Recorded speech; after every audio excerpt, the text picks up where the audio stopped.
This is a video of my port rudder rebuild, December 2020 to June 2021. I own a 38-foot 2013 Island Spirit catamaran, and we hauled out in December at Rudder Island shipyard.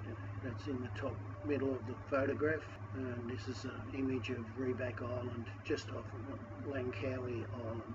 As I said, we hauled out in December 2020, and the blue dot is my boat, and we're on the hard stand that long because I've had moisture levels that are unacceptable, and I had to dry the boat out.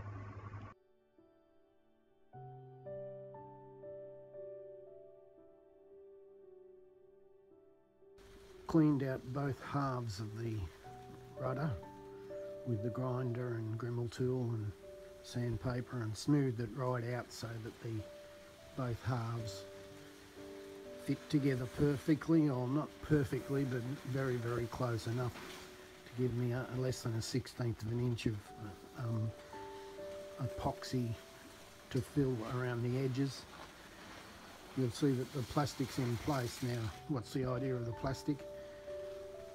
I'm going to spray that foam package into the rudder, then lay the plastic, screw down the G-clamps and let it dry out and the foam form into a hard surface, and then I'll have to grind some of it off, of course, to make it fit properly again. But that should do a better job than clamping it together or putting it together and then spraying the foam inside and hoping that I get all the gaps.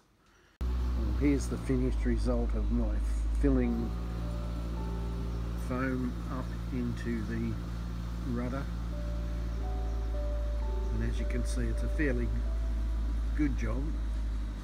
I didn't have to do the other half because it expanded so much that it filled itself in, so I won't be putting any more foam into it, I don't think. Laying the plastic between the two halves was a good idea for the job that needed to be done. Now I just have to smooth it out a bit with a grinder or sander to get it to fit, ready for epoxying the two parts together. So, to repair the edges, I created a reservoir or a dam so that I'll be pouring in the resin, the epoxy resin, in this cavity and building up an edge and getting the height right so that I can successfully join them together. I also created a lip so that we can get a better bonding area on the edges of the bottom edge of the rudder. Currently it's about 30 degrees, but we're in the shade, so I'm going to do a small job with the epoxy resin, and I've got the acetone to clean the equipment with, and part A and part B of the epoxy resin. A mixing container, I'm going to mix it in a plastic bag so that I can squeeze it. I've got the syringe for getting the correct amounts. It's a 2-to-1 product, and then I've got the micro blend in that measuring bucket so that I can thicken it up to get it to the right consistency.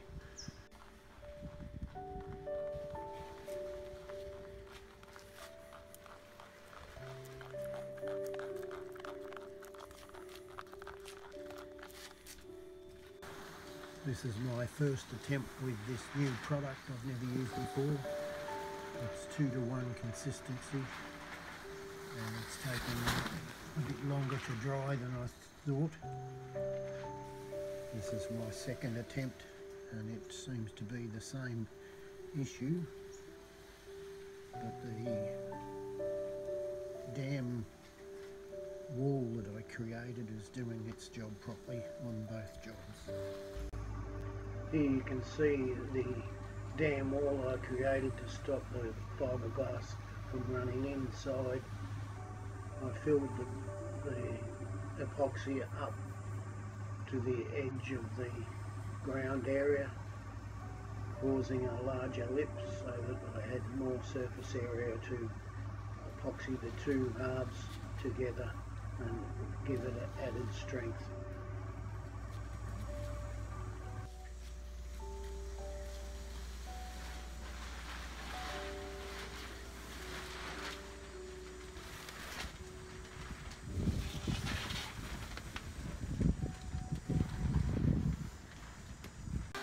The next day, once it was dry, I proceeded to clean up the epoxy with a sander around the edge, and then later on I'll stand it upright and fill this with more epoxy and shape it, ready for giving the whole thing a coat, 2 or 3 coats of epoxy to seal it properly.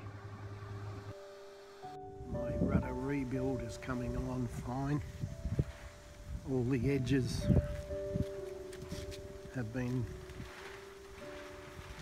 fiberglassed, and I'll put a matte strip, fiberglass that into place.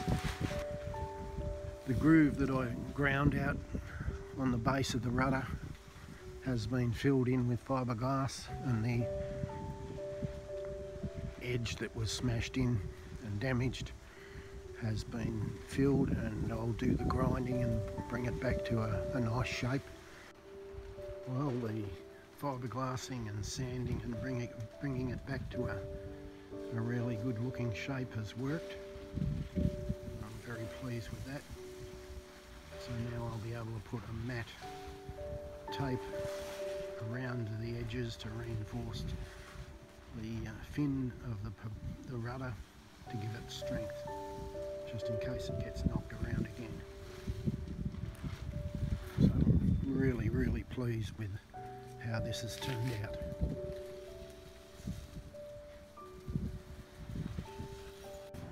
Once I'd cleaned it up with the air sander, I started cutting the double bias fiberglass mat to shape so that I could epoxy it to the edges, bottom and top of the rudder itself, to give it added strength for any further impact damage that may occur.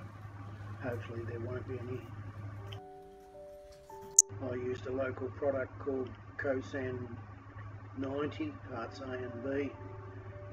It's a 2-part mix, equal parts, and I used a syringe to fill up some plastic cups and then add the microblend to the cups and mix it in nice and thick so that I could then lay it up. So as I said, I'd mix it up in the cups, and I poured it into a tray and used the roller to wet out the woven mat, and then lay it up onto the edges of the rudder. Some of you will notice that I didn't wet the rudder first, and I had to pull this off, wet the rudder and do it again. Fortunately, I noticed the problem before it went dry.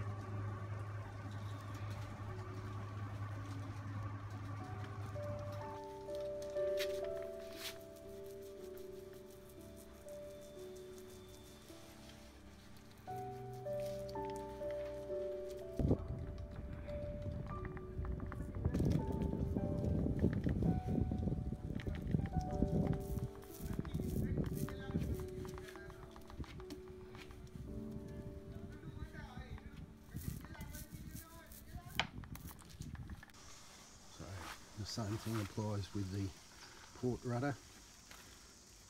I've still got a little bit of sanding to do if I want to get it perfect, but I'm quite happy with the finish and all the work that went into it.